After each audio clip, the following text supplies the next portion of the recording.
Por que Deus criou você?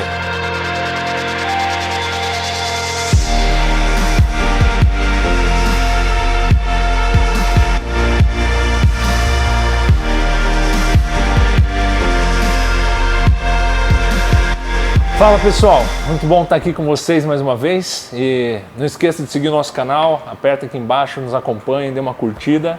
E é o seguinte, hoje a gente quer falar sobre esse tema que envolve nosso propósito. Por que Deus nos criou? Qual é a motivação de Deus ter nos formado? Nós temos um entendimento de que Deus ele anseia por nós. Eu creio que a maior parte das pessoas e igrejas, vamos por assim dizer, ensinam sobre Deus ansiar um relacionamento com o homem. Isso é ótimo, e é por aí mesmo.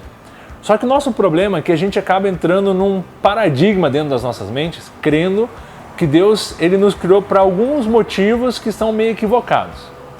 Como que eu aprendi isso? Um amigo meu, um pregador da África do Sul, me ensinou muito. E ele me fez abrir a minha mente para algo que ele chama a lógica da família. Se nós olharmos lá em Gênesis, no princípio, Gênesis capítulo 1, Deus ele está lá e ele senta consigo mesmo, vamos assim dizer, o Deus Pai, Filho e Espírito Santo, e eles juntos decidem e falam assim, cara, vamos criar um homem, um ser humano, segundo a nossa imagem e conforme a nossa semelhança. Por que Deus precisou criar o homem? A primeira pergunta que eu quero deixar para você é, Deus precisa de algo? Deus ele necessita de algo? Obviamente que não. Então o que aconteceu? O maior exemplo que a gente tem é a Bíblia mesmo nos contando sobre o casamento. Ele usa a ilustração do casamento para nos mostrar um pouco e revelar quem Deus é. Paulo fala em Efésios, lá ele fala assim que grande é esse mistério, quando ele está falando sobre o casamento. Mas ele fala, mas eu me refiro a Cristo e a igreja. Porque essa é a lógica que Deus trabalha. Ele usa o casamento para nos mostrar a sua lógica. No princípio, Deus ele queria que a gente estivesse com Ele. Imagine um casal, eu e a minha esposa. Nós nos amamos, nós estamos vivendo uma vida plena, nós temos uma boa casa, uma boa vida, vivendo independentes, tendo um bom trabalho. Só que vai chegar um ponto do nosso amor, do nosso relacionamento, que a gente vai falar, cara, não é bom que a gente esteja só nisso, a gente quer alguém, e a gente vai falar, vamos criar alguém à nossa imagem, conforme a nossa semelhança? E a gente decide ter um filho. Por quê? Porque a gente quer criar e ter um ser que é parte de nós, que nós possamos partilhar toda essa vida que nós temos vivido com essa pessoinha que vai nascer. E esse é o intuito de Deus, é isso que Deus revela. Quando Deus ele cria o ser humano, não é porque ele precisava de algo. Se Deus não precisa de nada, por que ele ia criar? Porque ele simplesmente queria expressar e compartilhar a plenitude que ele tinha com alguém, com um ser. E esse somos nós. É por isso que Deus nos criou.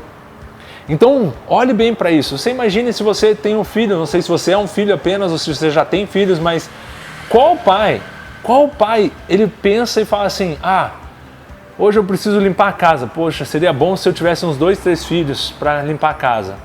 Vai, olha para sua esposa e fala, vamos ter filhos juntos só para a gente ter alguém para cuidar da nossa casa, cortar a grama, lavar a louça? Algum pai faz isso? Não faz. Por quê? Porque a expressão do filho está na questão do amor que eles têm, da plenitude que eles vivem, nasce o filho e não da necessidade.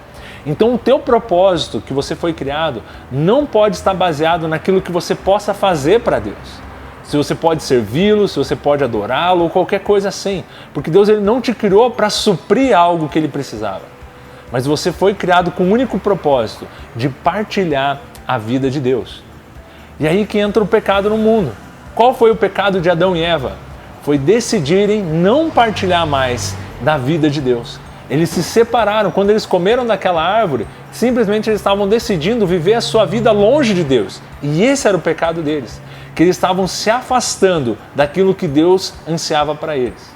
E por isso que Deus ele precisa enviar a pessoa de Jesus. E a Bíblia diz que Jesus ele seria enviado, seria chamado Jesus, diz lá em Mateus capítulo 1, versículo 21, que Maria teria um filho, se chamaria Jesus, porque ele salvaria o seu povo dos seus pecados. Qual é o pecado que todos os povos, todos nós, estávamos inseridos? O pecado de não partilharmos a vida de Deus. E quando Jesus morreu e ressuscitou, ele nos deu o poder de voltarmos, de sermos filhos de Deus agora. E nós podemos novamente partilhar da natureza de Deus. Então você e eu somos agora participantes da natureza de Deus. Pedro diz que nós somos coparticipantes, né, da natureza divina. Paulo fala que nós somos cordeiros. Por quê? Porque agora nós recebemos esse poder de poder voltar ao original e voltar a poder partilhar da vida de Deus. Esse é o propósito para o qual você foi criado. Partilhar da essência de Deus e manifestar essa essência sobre a face da terra. Espero que você tenha gostado desse vídeo. Continue nos acompanhando e um abraço. Até a próxima semana.